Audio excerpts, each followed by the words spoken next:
Hello, and welcome to the Dark Arts of Threat Hunting. Today, the first thing we're going to look at is Threat Hunter Forensics Investigator. So let's enjoy. This course is going to show us several things. One of the things it's going to show us is basically how to look at different ways. And one of our themes is where there is a threat, when there is a threat, we hunt. So we're going to say welcome to this Threat Hunter Investigative course, so let's get into it. Digital forensics, well, what it is it is the examination, interpretation, and reconstruction of artifacts. Now, as we go down this path, as being a threat hunter and forensic investigator together, we're going to learn two techniques. One technique is going to be the technique that is of a forensic investigator or a digital forensic investigator. That technique is going to be a threat hunter technique. This technique involves both hacking techniques and the ability to recover data as a digital forensic specialist. Now, this is going to be digital forensics and threat hunting is heavily used to find information on cyber attacks against computerized systems. And what we have in that system is this, or what we have is this. Basically, in order to beat a hacker, you have to become a hacker. In order to know what hackers are after, you have to be one and know what to look for. So this course is going to teach you both things. It's going to teach you how to actually do some remote recovery of information on another system, and it's going to teach you how to get into that system, how to lay dormant in that system and be silent, and how to recover the data that you're going to need to use as a forensics investigator. This is going to include some static and some volatile memory, and then we're going to go in and we're going to verify that we made that information or that image of that information in a forensically sound manner. Now, it's going to include analyzing some data. It's going to include actually accepting some forensic tools that are accepted by society, and it's also going to look at collecting the data for the evidence presented in a proper manner in the event that we need to use it in court. So, 300 forensic investigators, some of our goals are this. We want to obtain the evidence and preserve its integrity. What does that mean? We want to just make sure that we're preserving everything that we covered and keep it in a acceptable, technical, and ethical manner. We want to look at the actions of the creator that actually created. We want to identify anybody that's disgruntled in an organization, or if a hacker used to work for an organization and now he's trying to come back, that's a disgruntled employee. Usually about 90% of anything that happens on the network as far as intrusions or hacking comes from a disgruntled employee or an employee that's currently there and is exploiting the system in order to make one look better. So 98% of your attacks come from the inside, and that's an important thing, between 90 and 98%. We're going to look at presenting the final report once we find out all the possible damage that happened with the breach and documenting that damage, and then we're going to figure out how we're going to present that so we can deliver it so it can be like a guide for an expert witness in a court of law. Now, one thing about it, if you've ever seen CSI, the movie, or NCIS, what you're going to know is there's this thing that's called a first responders toolkit. Now, what that toolkit basically is it's a jump bag. Like in the movie NCIS, you usually see the guys say, grab your gear, and they all grab their bags. These bags contain what we're seeing here. So it contains crime tape, gloves, camera, some flashlights and magnifying glasses. As you can see from the information that I presented to you right here, it contains all these devices. It also contains radio frequency shielding material, because we want to make sure that once we actually get and obtain something, such as a cell phone or something like that, or if we're connected to it, we want to shield that information. We also want to make what's called a Faraday cage. A Faraday cage is basically a copper mesh wire bag or a copper mesh wire cage that we put devices in that can be communicated through Wi-Fi or through cell towers. This prevents the individual from actually wiping that information from those devices, which helps us maintain the data and helps us be able to retrieve the data without the data suddenly disappearing.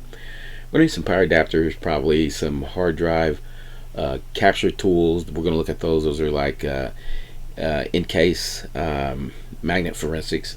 There's several of them, and some of them are open source. Guy Myers is one that comes to mind right away. It's a very, very good capture tool. We're going to look at bootable CDs, and that's going to be important because we're going to look at a CD that's named Tails, and that bootable CD gives the individual the ability to surf the web anonymously. It has a program, Amnesia, and what it does is basically you load it into the laptop or the computer system through thumb drive, DVD, or CD. And once you do that, what this device actually does is, or what this CD or this program actually does is, it actually runs on top of the memory. So you can surf and do whatever you need to, and then once you're done, you pull it out, and there's no trace that's ever been on that computer because it was running in virtual memory, basically. It's very hard to detect as a forensic investigator, but we'll look at some techniques, and we'll look at the reason why we may want to use it in our arena. So we're going to still look at some more stuff. We're looking at some pliers here, some standard pliers. Now you're going to need one laptop in addition to the portable forensic laptop or your portable forensic hacking laptop. Because one thing for sure, the one laptop is going to be totally isolated, and it's only 4 forensics devices, which means it shouldn't be connected to any Wi-Fi or anything that can communicate with it in order to prevent it from corrupting the data. The other laptop is going to be our hacker laptop, or basically our threat hunter laptop. This is going to contain the tools that we need to do exploits, to actually gain access to some other information, to actually use to get into other environments and other people's computers. So we're going to look at that. Now, what should you do, or what should we do as a first responder? We have to follow some detailed steps, but I've actually found out that this is good to achieve the correct acquisition of the digital device. But one thing that's for sure is a first responder must also be allowed to think on the fly, because we never know what we're walking into when we walk into something. And this particular arena is very fluid. It's very, very fluid, which means that it changes on the fly. So there is no standard reason that we go down this, and this. I do know that when I was working for the federal government that they believed that they had standard reasons why this, and this. And that is the problem with the federal government. The problem with the Fed is that they are behind because they've become complacent in the way that they approach threats and the way that they approach intrusions, because they have this piece of paper that they do a checklist on. Well, checklists actually expire, because each and every day there are people out here writing programs to do massive exploits, and that checklist does not have those programs on it or how to get by it. So you do have to think on the fly. So I'm going to say the steps should be followed in a correct order, but what you got to do is you got to consider the circumstance in order to make it work. Okay? Now, upon arriving at any scene, we're going to look for Wi-Fi cameras. We're going to make sure they're disconnected before we do anything. So if we can't stop it, we're going to cover it up, because we don't want the end user to, or the cyber criminal, to be able to tap into that camera remotely and watch everything that we're doing. We don't want that to happen. So we want to unplug those systems, we want to shut them down, or we want to cover them up. Okay? One of the things that I found is logic bombs on computers are basically timestamp bombs, or time bombs on computers. Several ways to say that. Sometimes that computer might be destroying the evidence, so we want to shut it down immediately. So in the event that we walk up to a computer and we're doing some type of threat hunting or forensic investigation, walk up to the computer, we look at the screen, and we see that the screen's counting ones and zeros in a row. We'll know that it's destroying that data. It's overwriting the data. So what we want to do is we want to unplug that system as soon as possible. But there's a caveat to that, because one thing about it is pulling the plug sometimes can actually make it where the program itself is made so up on reboot it initiates another piece. I've also seen something very strange in this arena of anti-forensics, and we'll get to that, where they will have a blaster pack, or basically a pack with acid on top of the desktop computer.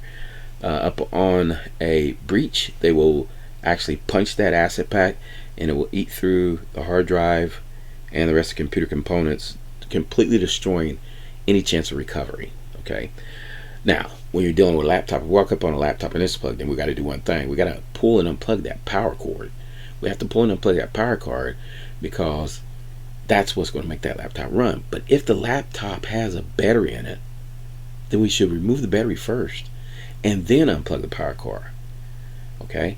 If it has a non-removable battery in it and we pull it, then we need to try to do what's shutting it down gracefully. So we're going to hit that off button and just wait until it actually shuts off. Now, as I mentioned, if the computer screen shows a login window, we're going to go and we're going to do what's called obtaining the volatile memory first. So what we're going to do is we're actually going to go in and do a memory capture. Inside that memory capture, there are possible passwords and usernames that we can use at a later time. After we get that volatile memory, then we're going to perform a hard shutdown. We're going to power off the device by removing the power cord from the wall. So we're just going to yank it out after we get that volatile memory. If the computer screen is dark and it's not showing us anything, we're going to do a mouse jiggle on it, because we want to see if it's still on or is it just sleeping, because we want to wake it up from sleep mode if it is sleeping. In the event we wake it up from sleep mode and we see a username and password situation, what we're going to do is we're actually going to gracefully shut it down. Okay, we're going to photograph that screen, show anything that's running, open files, any type of record systems, and then we're going to shut it down. Now we should have captured the RAM, because it's going to contain a wealth of information. If it's attached to a network device or routers or switches or anything like that, we're going to take a picture of that and unplug the power cord once more and perform a hard shutdown. Now, when seizing a portable device with wireless capabilities, we want to make sure, as I mentioned before, to get that Faraday cage, get it in a Faraday cage real quick. Now we're going to look at anti-forensics, because anti-forensics consists of 5 categories. We've got data hiding. We're going to look at a program that's incredible at some of this stuff in our next lab that's coming up. We're going to look at data hiding. It's going to use programs to hide information, documents, photographs, etc. It's also called stenography, which basically means that I'm embedding something in something so you can't see it. Okay. Artifact wiping. We're going to remove any traces by wiping or deleting the artifacts that we were on the device. We're going to do this too because as we go in for threat hunts, we don't want to see or alarm the individual who are actually investigating that we've been there. So we're going to do some of this artifact wiping by taking everything off that we use so there won't be a breadcrumb trail.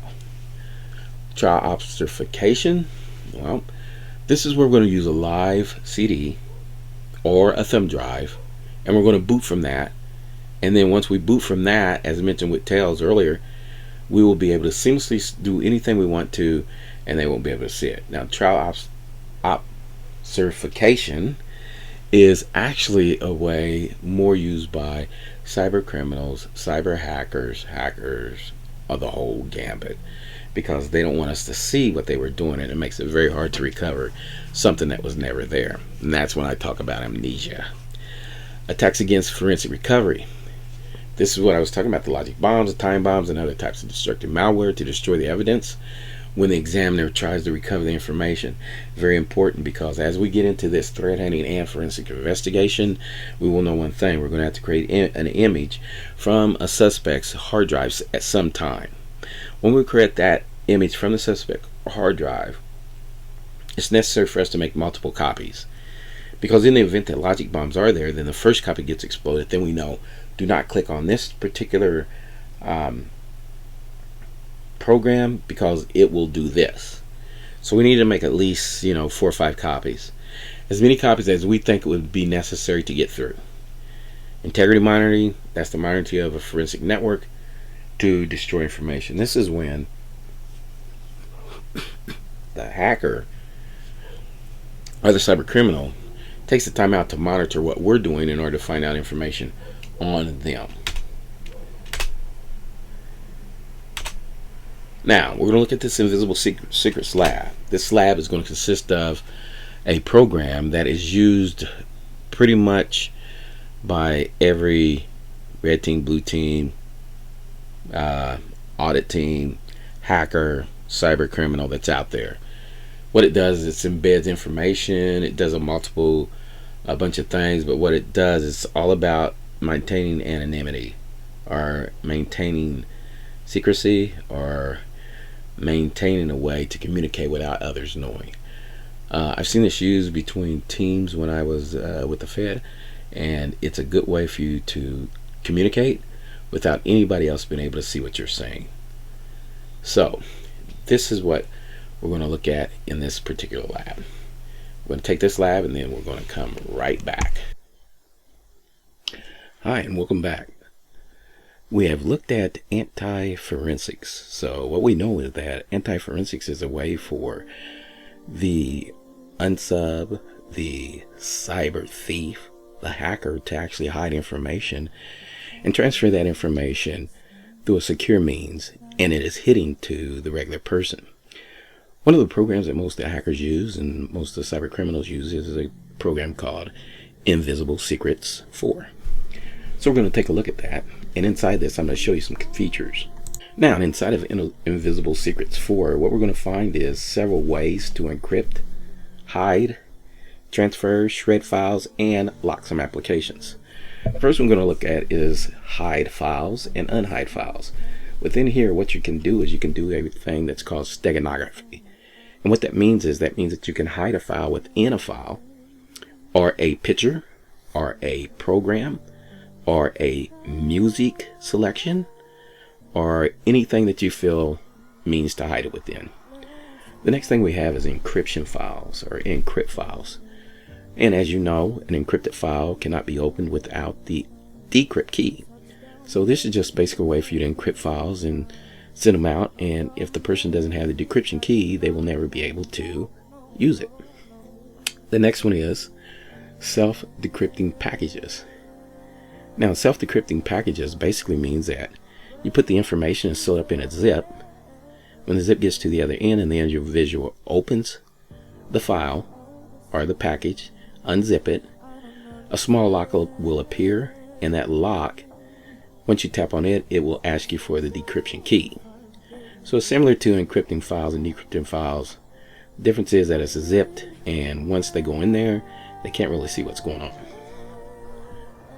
Shred files. Well, shred files means exactly that. This thing shreds the files to the point where it's a DoD type of shred, Department of Defense, and basically what that means is nothing that it shreds can be recovered. You can also destroy internet traces. So if you've been surfing on the internet to certain areas where you need to find out about some hacking tools or things like that, you can destroy these internet traces. And what happens at that point is the forensic investigator has a hard time knowing what you were doing, because when they do their forensic examination, those traces that you have been on the internet have vanished. The next thing we need to look at is IP to IP. This is a secure password transfer. And what this means is this: if I sent the self-decrypting package to someone and I needed to send them the password by secure means, which means we're not sending it over the internet and we're not sending it, through an email. So what we do is we do an IP to IP. And what that is, that's a secure tunnel one-to-one. And once that secure tunnel is set up and we transfer the password, it is totally impossible for someone to see it. Then we have locked applications and locker settings. This gives us the ability to lock any application that we have on our computer. Once that application is locked, even when a forensic examination comes around, they're not able to use that particular application or gain access. So the first thing we're going to do is this. We're going to take a look at the hide files right now. So once you open the interface, what you're going to see is this particular box, or this particular interface itself. I want you to notice a couple things. What we have is we have before encrypted, we have compressed files. After encrypted, we can hide or delete the files, or we can shred the files. So basically what that means is at the end, when it's unencrypted, the files will be deleted and shredded. As you can see, we see add files, remove, fake files, new message, and crypt board. Now the fake files is basically a file that's created to make sure that all your information or all your programs are running properly. So we make a fake file, we embed it into a picture, and then we unembed it or unencrypt it ourselves to make sure that the file is able to transfer properly. So here's what we're going to do. We're actually going to do one of these embedded files. So we're going to say add file. And then where we're going to go with this add file is we're going to go to, let's see. Let's just take a look, or a quick gander on the desktop. And then we're going to get a program or a file that's called key. This is actually a file.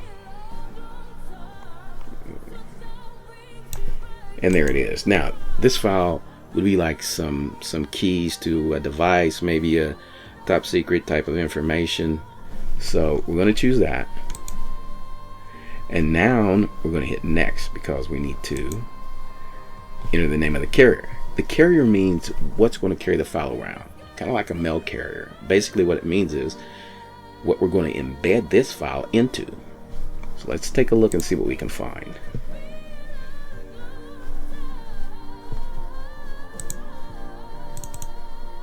So this is my selection right here.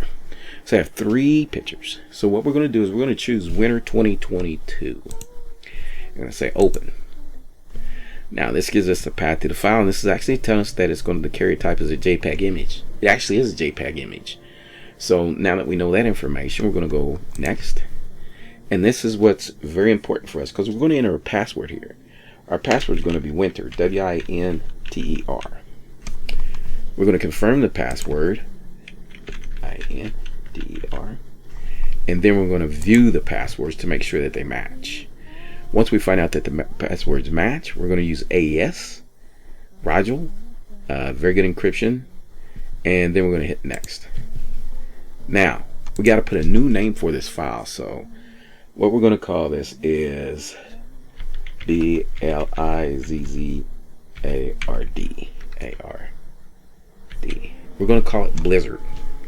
Okay, so on the other side, when the file reaches there, this is going to be the name of the file. The name of the file is going to be called Blizzard. So now we hide. It's going through the process of hiding it, and then it says, oh, we've embedded it or hidden it. So now when we hit finish, what we'll know is this. Inside the Explorer output folder,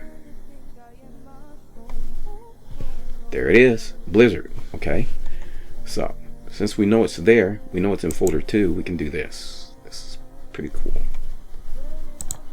We can close that down, and then we can say finish. Now on the other end, the individual who receives this picture that has a file embedded in it will unhide the files. They have to have the same program in order to unhide the files. So both sides need to have invisible secrets for it.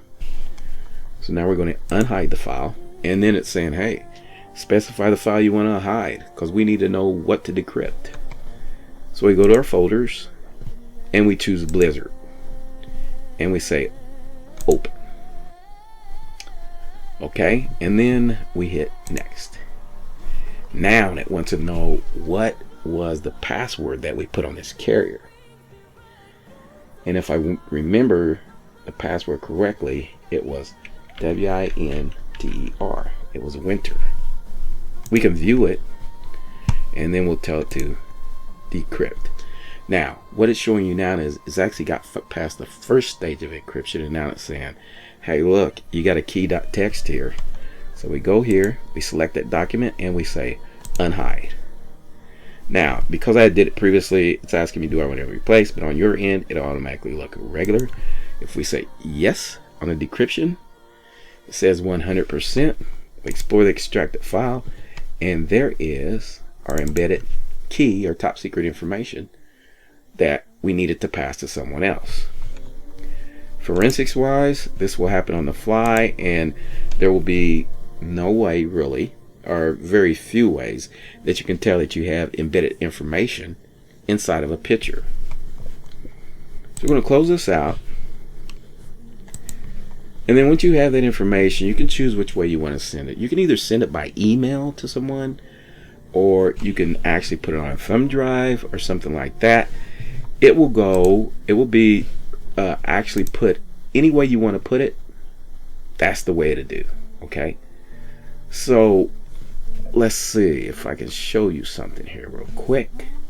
We'll go to inbox, hopefully. And my internet's not working that good. Alright, so we went to inbox, and here's what we do. So once we get here, you can actually just attach that file, because you can compose a new, okay, and there's your subject matter, and then you come and you attach the file, choose Blizzard, open, recipients, or the recipient will be me.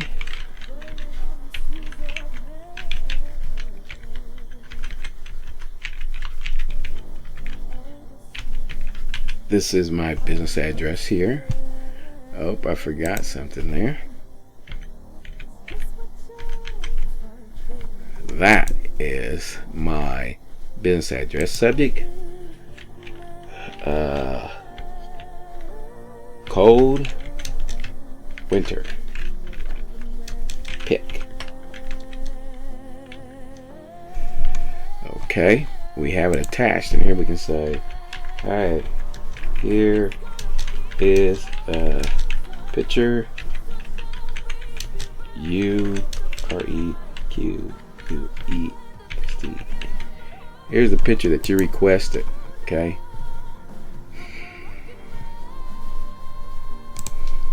So we say, here's the picture that you requested. Okay. Now we know it's going there. So now we're going to send this.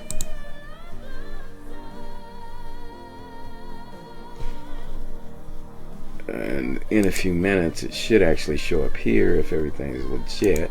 I think I'm the right one. Yeah, I am. And there it is. It just showed up. See, it says Byron Gorman, Cold Winter Pick. We select this, and there's our Blizzard picture right there. Now, what we're going to do is this. So I can show you that this thing works for real. What I'm going to do now is I'm actually going to make Weber. Let's see. We're going to put this into Weber. Okay. So we're going to download. And by default, it goes into our download program. So we'll open it up. And there's Blizzard right there. Okay. So now what we're going to do is, since we have Blizzard there, I'm going to minimize this so that doesn't get in the way. I'm leaving up invisible secrets because I need to show you this thing. Because now we've actually transferred it over the internet. So I take Blizzard and I pop it into Weber. Okay. With Terracopy. And there it is in Weber.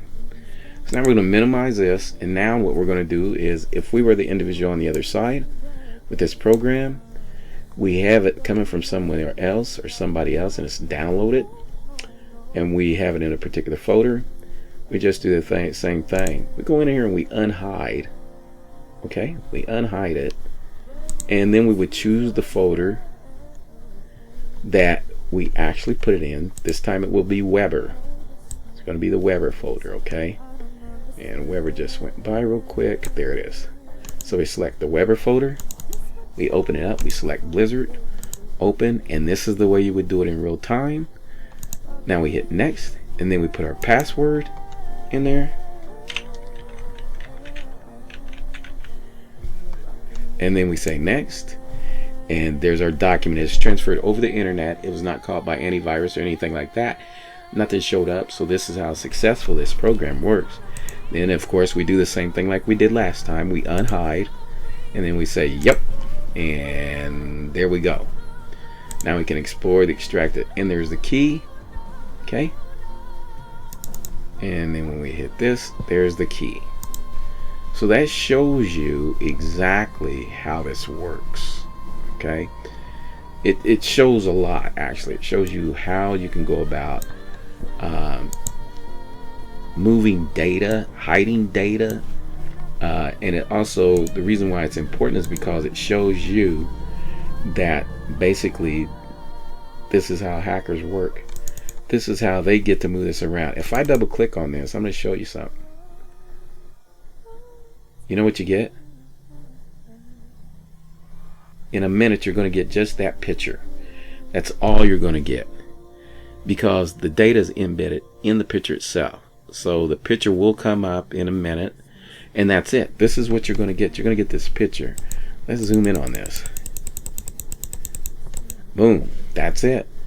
I don't see anything else wrong with this picture. If we right click on it, all we're going to get is a save as print, view actual size for when we're not going to get anything that gives us any indication that this thing has something else in it. Even if we show more, there's nothing going to be here. It's not going to show us that there is embedded information in it. So I wanted to show you that to make sure that we were all on the same page and understood what was going on. So that right there is one of the features of Invisible Secrets 4, the hide and unhide file section. Sorry about that. What we're going to look at next, we're going to look at encrypting files and decrypting files. So we will look at that when we come back. So I'll see you then.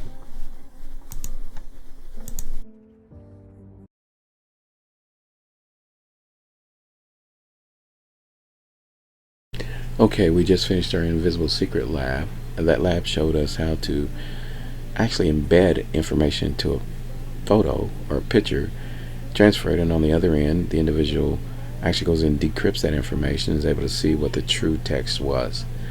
There's several other ways to use Invisible Secret. I want you guys to explore those ways, but now we're going to move on to Tails.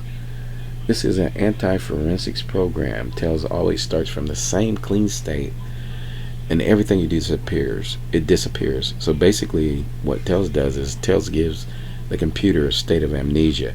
It knows that it did something, but it doesn't remember what it did. So to use Tails, we shut the computer down and we start our either USB stick, or we start our DVD or our CD. The way we do that is we boot to those particular devices, either on Mac OS, Windows, or Linux. And then once we do that, we have the interface. And inside the interface, we can surf, we can download, we can do anything we want to with Tails, because it's going to leave the computer. It's not on the RAM. It's actually just a virtual RAM that it's operating on. So we're going to take a look at that in this lab.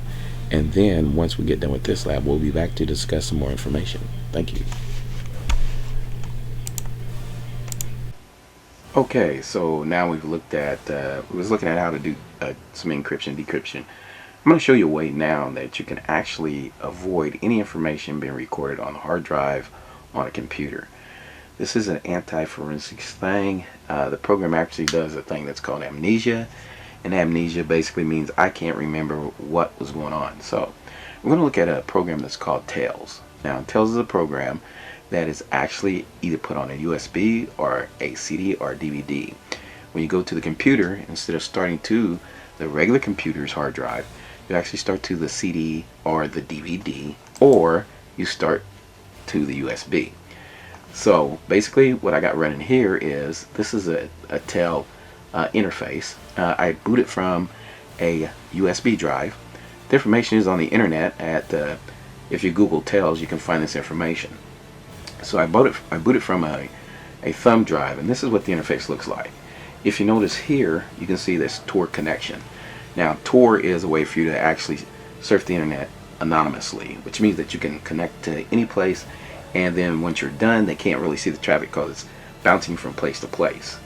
The benefit of Tails is this: you can actually use Tails and hook into the computer, or put the floppy disk or the DVD in the computer, boot from it, and you're actually on the internet, and it will never be recorded by the computer's hard drive. So let's see some stuff here. Well, we got a couple things. We can actually go to applications. This is the most important part. As you can see down the left hand side, you will see favorites, accessories, graphics, internet, office, sound and video, system tools, Tails, universal access, and utilities. It does have an embedded documentation. So in the event that you want to look at it, you can see right here it says Tails documentation. This is a Tails, let me go back here. This here is a Tails installer. So here's what happens. We boot to the CD, the DVD, or the USB, and then if we want to save some information, we can save it to this, and actually the Tails installer will send that information to a USB. The TEL installer will also give you the benefit that if you're using a CD or DVD, you can actually install TELs on an additional USB drive. So that's a good thing to have. The main thing I want to make you aware of in TELs is the fact that the surfing is anonymous. When you pull up your TELs browser, it actually goes through, it's communicating to several points. It's going through several different servers. It's kind of similar to if you've ever did something like downloaded information from several different servers, torts. This is the same thing as torts. It uses the same technology. So as we come to this, we can see our TELs interface. We can see some changes there. It's going to go to this particular web page by default. It's just telling you about upgrading to upgrade your TELs USB stick. It's going to tell you how to do all this information. And the thing that I really want you guys, and I'd like to stress to you, is this. TELs is a way for you to actually look and do anything on the internet without anyone seeing you. Now the bad thing about this is the fact that TELs also has the ability to let those, I'd say cyber criminals do their thing. Now, one thing that you'll notice is TELs says it appears that this is your address. Okay, it's showing you your address, but what it's saying is that it's configured to use TELs itself. This internal address will never be displayed outside of your home or outside of your office if you use it. Now it says that you are now free to browse the internet anonymously for information. You can actually look at the relay search, okay, on how to exit. So this is a great tool. I want you guys to kind of navigate and explore this tool. I've been using it, for a while. I find it very beneficial because I can go to any computer, even in because they still do have some internet shops, internet cafes. I use it when I go to internet cafes. Sometimes I use it when I'm in libraries on their internet because that way, if someone's there trying to do something nefarious to me, my Tor browser is actually the only thing they're going to get connected to. They're unable to connect to my computer because I'm actually going through Tor. Okay, so this is the most important thing that I want you guys to know. We're going to look at a couple more features. Places tells us basically it looks like a same Windows interface or Mac interface.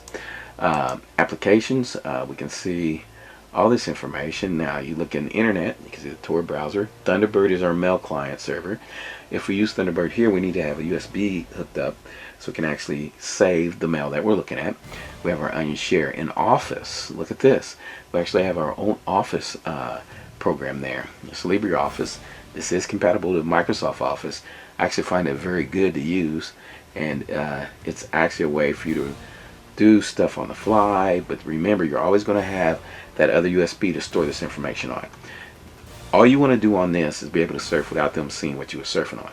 Now, if you do surf something and put it on the USB that's nefarious, then what you're going to need to do is you're going to need to encrypt that USB. Okay?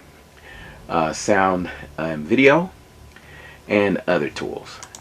Speaking of encrypting this USB, we're inside the Tor search. You see this button right here? That's KeePass. Look at there's the Tor installer. There is Cleopatra. Let me show you Cleopatra real quick. It's been a pretty good while it's doing this. I'll mention some stuff. Cleopatra is a program that was actually built, and this program was actually made to do exactly one thing. Remember when I told you about your emails and the stuff on your device that you may want to encrypt or decrypt? When you put it in and you're surfing on Tor, your USB is taking all that information and saving it on the USB. So at that point, if you want to be really safe, you're going to do one thing. You're going to want to look at that, and you're going to want to download your device, or not download. You're going to want to see your device here, and what you're going to do is you're going to come in, you'll touch it, and any files that are in there, like this one, you can actually say open. It'll open it, and then look what it's telling. Look what it's telling you to do. You can either sign in as, and it'll put a sign-in password on there, or you can encrypt it,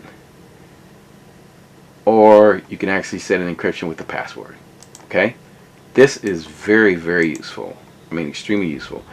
Because if you say encrypt with a password, it's going to say, hey, look, this is what I'm going to do. I'm going to encrypt this with a password. You put your password here, or you enter your name or email address here to encrypt it for other people. You don't really need to sign in as, because now you're actually doing an encryption, okay? And then encrypt, sign each file separately. So that's if you want to break it down inside and do it separately. After you encrypt this information, you want to go up, and if you send it to somebody else, they need to have Cleopatra also, so they can actually decrypt the information, okay?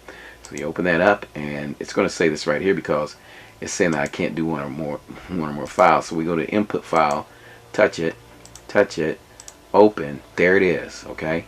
Now what do we want to do with this? We want to look at the file, okay, and then we want to decrypt and verify it. So we create all output files in a single folder, and this should be your thumb drive right here. Then when we decrypt that information, it's going to go through, all operations completed. There was nothing on there for me to be decrypted at that time, so it's just telling me it's not, because I'm showing you guys this as an example. But Cleopatra is a great thing in Tor. Tor is a totally sophisticated anti-forensics tool, and the main thing about Tor is that it will give your computer amnesia. So we've looked at Tor, and we will come back to our next lab very shortly. So I'll see you then.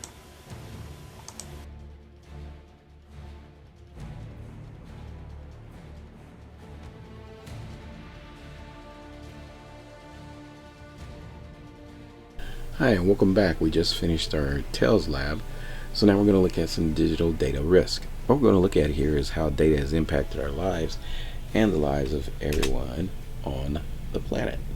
So we're going to look at why this is important.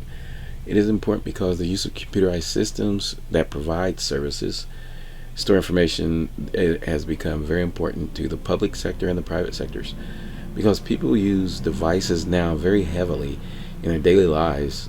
Most of us become dependent on them in some form of communication, some form of storage, some form of doing our daily chores and businesses. So when hackers found this out, hackers are some of the most skilled people in the art of intruding on data systems and in the art of taking over data systems or compromising data systems. So what do we got to have? Well, most places have to have what's called a procedure development. It's a policy, and what it does is it makes traditional evidence, digital findings, and other delicate, highly sensitive evidence. As cyber professionals, what we need to do with that is we might have to handle it properly if we want to maintain its integrity. So in the event that we have to use an investigation, there are some strict guidelines and procedures to follow in the time of recovery, authorization, evidence retrieval, storage, and documentation. However, as I said, the internet and the technology realm is fluid, so we make adjustments on the fly. So I would say use your own judgment when it comes to some of these procedures. Detecting encryption. Now this part is pretty important, because when we go in, if we have to seize computers, we have to seize laptops, we're going to have to see if the data is encrypted. In the event the data is encrypted, we will have to try or make an attempt to unencrypt that data. Now, the principles of encryption is cryptography, and what that means is it actually creates data that is incomprehensible, and also it is unable to be deciphered without the cipher key. So in other words, when you encrypt something, you have to have a decryption key in order to make it able to open and us able to read it. Decryption in its simply form is essentially the reverse of encryption. It's going to require some decoding of data, and it's going to require some matching keys in order to get access to that data. So now we're going to look at a lab here. This is going to be the EDD lab, and we're going to use two things. We're going to use a program called EDD and a program called Crypto Hunter. So we're going to do this, and what we're actually looking at is actually looking at a way to unencrypt some data that has been encrypted in the event that it's on the unsub cyber criminal or hackers system that we have made a recovery for. So let's take a look at that right now, and then we will come back after this lab. Okay, welcome back. We're going to be using EDD and Crypto Hunter to actually find decryption or encryption on this particular hard drive that we're looking at. what you want to know is you want to know if it's encrypted before you actually handle the device. The reason why is because there's a lot of information that can be obtained by the actual access to the computer. If the computer's on, leave it on. If the computer's off, leave it off and transport it. But in the event that it's on, we want to see if there's encryption there, because what we'll need to do is capture the memory so we can see if we can get some of these decryption keys. So we're going to look at this right now. First program we're going to use is EDD, which is detecting encryption. This is a free open source. As you can see there, it's by Magnet Forensics. You can go to the website and download it for free. I'm going to double click on this, and then we're going to accept, and then it's going to run through all the drives that are connected to this, and it's going to look for encryption. It's going to look for TrueCrypt, PGP, BitLocker, SafeBoot, BestCrypt, Checkpoint, Sophos, or Semantic Encryption volumes. None were detected at this time because it's saying it's complete. It says nothing's detected. So that means that this particular drive is actually free of encryption. As you can see here, you see all this information here. It says now checking for running processes, clear, no TrueCrypt or any of these things. So now I'm going to show you what it looks like when there is something that's on the drive that is encrypted. So what we're going to do is we're going to run this one more time, okay? Because I just hooked up something that has some encryption on it. And then I'm going to show you something else too. First thing I'm going to do is this. I'm going to come down here and I'm going to turn on BitLocker. And while we wait for BitLocker, we're going to say use password. And I'm going to type in the password. And then I'm going to re-enter my password just to make sure. And then I'm going to say next. And then it's going to say, where do you want to save the file at? I'll just save the file to, save it to my desktop. And then I'll hit next. And then it says encrypt use disk space only, and we'll hit next. Now I'm actually showing you how to encrypt the file. And then I'm going to show you what it looks like to detect that encryption. And last but not least, I'm going to show you what tool you'll need to decrypt that file. So we're going to start the encryption. It's real fast because it's a real little file. As you can see here, the BitLocker encryption is taken. It's saying that BitLocker is on. So now what we're going to do is we're going to run EDD again. And we're going to say we accept. Now I want you to notice in red, now it says encrypted volumes and our processes were detected by EDD. This is when you know that you're dealing with an encrypted volume, okay? And as it looks at it, it's looked at the CDs, the DVD. It's on partition 1, it looks like. And it looks like that partition 1 is a BitLocker encrypted volume. So it's on a physical drive 2, not physical drive 1, okay? So once we see the encryption, what do we need to do? The next thing we need to do. Well, if we know that encryption is involved, what we need to do is we need to go to our forensics thumb drive. We need to go to our tools where we would store this, and we need to use a program called Dump It. What's this program do? This program will dump all the physical memory that we need to possibly find those encryption keys. So we would make a copy by dumping all the memory onto a device. It can be a hard drive that's hooked to it too, a forensics hard drive that's been properly sanitized, and then we will have enough volume for us to actually get the physical memory. The other thing I wanted to show you was Crypt Hunter. It's similar to the encryption that we just did with EDD. Crypt Hunter is actually looks at errors reading on one device. Negative results may not be readable, but what it doesn't do, it's not real good at detecting all the information. So I would recommend that you use EDD because it is a better type of encryption detection system. And the last thing I want to show you is this. There's a company out there called Password Kit, and actually you can get this Password Kit. It's a forensics kit. There is a 30-day trial at password.com. You can look them up on Google. It is a little pricey, but what it does is this. It gives us the ability to do BitLocker volume password cracking. I started mine and I did a slow brute force on it. It took 3 hours and 13 minutes. However, it did find the password and the recovery key. And then it told me that it put that in a crypto decrypted DD. So we can input this in and look at this by actually starting up our forensic software.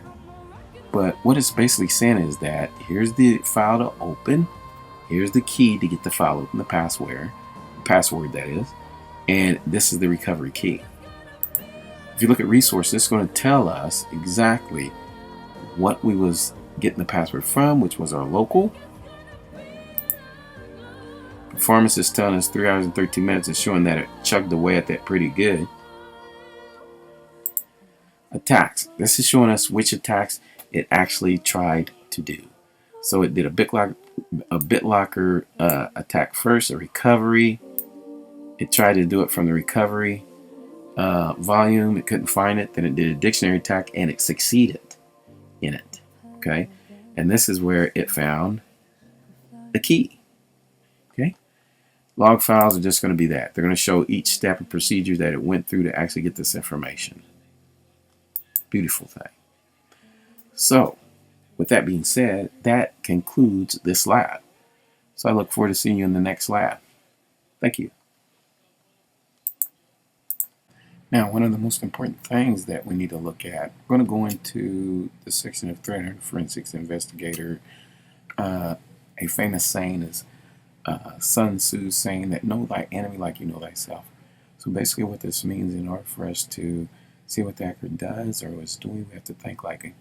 One of the things when we enter the scene, we need to identify the clues that can reflect the intelligence of the individual, cyber criminal, hacker, or whatever. So if he has a book on steganography, then we will know that he does know how to embed information in photos, in documents, in music. Then we want to make sure that we photograph the area. Now this is for us to make reference to how it looked at like when we first entered. We want to photograph everything. We'll look for handwritten notes, because a lot of people actually handwrite notes. They put their passwords on notes. The old thing of sticky notes on the screen is gone, but they do have small ledgers that they use, tiny books that they put information in.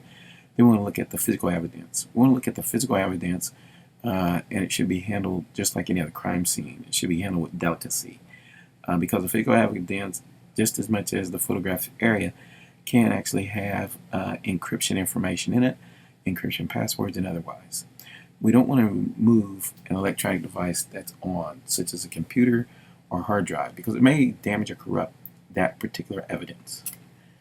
We want to make sure that we do the following. As I mentioned earlier, if the computer's on, we want to capture the RAM. And they want to obtain the routing table, ARP, cache, and process tables. We want to look at that computer and see if any of those things are running. CPU registers and system cache we also want to look at. We want to swap space. We want to look in there. We want to look at the page file in Windows. And we want to look at the temporary files. So we're trying to look at if they logged in someplace remotely, because if they did, we need to make sure that they're not logging in and erasing data. We'll look at the hard drive and other movable data media, because within there could contain some information that we're looking for. You know, thumb drives are nefarious for a cyber criminal or hacker to use to store information. It's also nefarious for the use of tails, as we looked at earlier.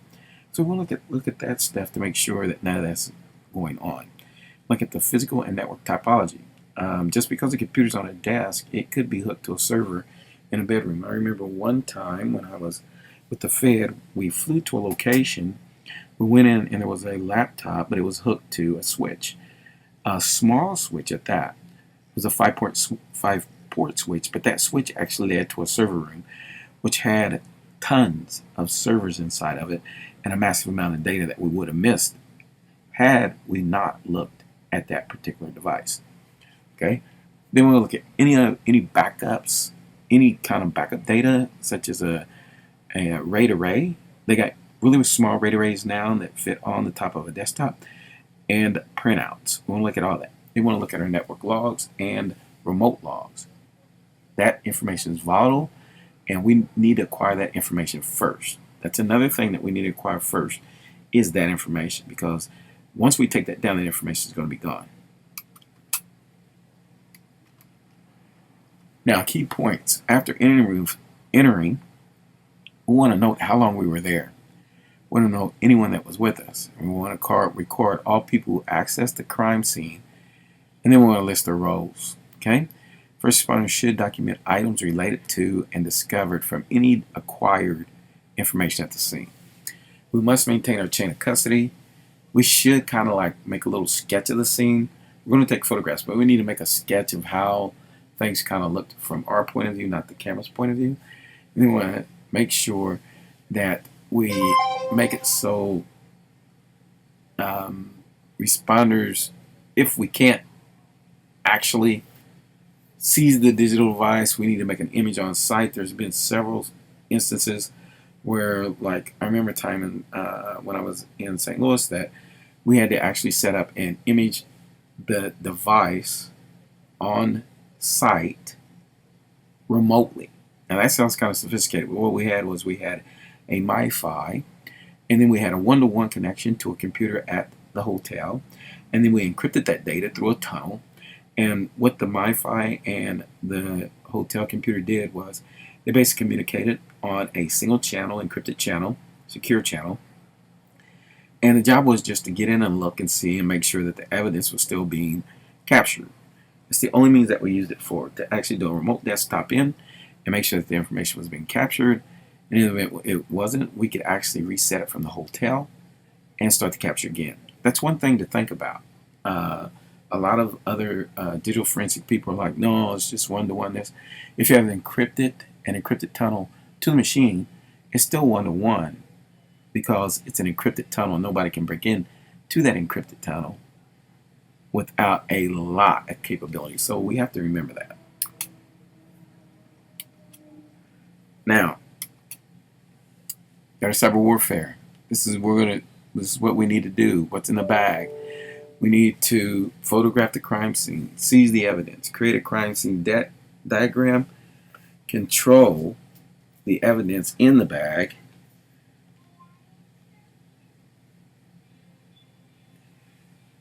we want to look at information and criminal information.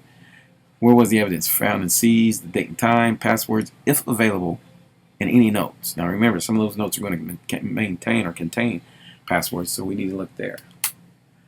Now, cyber crimes and computers. They are used for a bunch of nefarious action or cyber crimes. They're used to commit a crime, target a crime, and used to facilitate a crime. Used to facilitate a crime means that they're used in the initial execution of the crime. Okay? So that involves a whole hacking mindset, because you want to look at the crime, look at the individual you want to target, and then you want to use the computer to target that individual. Then we have malicious software. It's evolving at an accelerated rate because the internet is so fluid. Now, cyber criminals now rely on that illegal use of data because they're actually after personal information now. They're mostly interested in stealing money, accessing private information so they can hold it hostage, and so you'll have to pay them for it. So they are the new digital bank robbers. Let's look at a malware. A malware defines malicious software. That's computer viruses, worms, Trojan horses, spyware, and so on. Then we have ransomware. Now this is the one where they actually go in, encrypt your data, and then they ask you to pay them to get that data back. So that's why I call them the new cyber digital bank robbers. Okay. Then there's cryptojacking, and that infects your computer silently by the web browser, and what they use is to mine cryptocurrency. To mine cryptocurrency takes a vast amount of actual data and a vast amount of workstations. So they use your workstation silently to help them create cryptocurrency. SQL injections. This is a technique that hackers use on vulnerabilities of a database that runs a website. So let's say that you see a pair of tires for $250. You can do a SQL injection. You can actually go in that database and change them to $25. And then as it's changed to $25, you actually buy the tires at that rate. Once you buy the tires at that rate, they will be shipped to you at that rate, and then you go back in and change it back to $250. And this will happen unbeknownst to the individual who has the website selling the tires. So we have to watch that. Farming, this is a cyber attack intended to redirect users from a legitimate website. This is when you sit in a coffee house or sit in a Panera, McDonald's, Wendy's, Burger King. They all have open access Wi-Fi. So what the individual does is it goes there and it actually takes a copy of their open access Wi-Fi. HTTP copy does a very good job of this. And then what they do is they sit there and they make a fake interface. They shut down or they actually override the real website that the individual company is connected to, and they have them come through their router or their MiFi, and then they actually capture all your information. Phishing, as we know, phishing is used to collect sensitive data by clicking on a link. It tricks the end user into handing the information to the attacker. There have been tons of phishing events that we have seen on the news, but actually the cyber criminals are getting a little bit more sophisticated now. So we got to think of that. Now, cyber stalking. Of course, we know what this is. This is intimidation via emails, chat services, and media. It looks for personal activity online, and then you have these cyber stalkers who follow you every place you go. Illegal content spreads on the internet, including the sales of services and products that is used for that in a darknet type of situation. DDoS attacks, these are used to actually shut down an online service. It overwhelms the server with traffic to the point that the server can no longer handle it, so it shuts down. Social engineering. This attack uses psychology, and no one wants to be confrontational.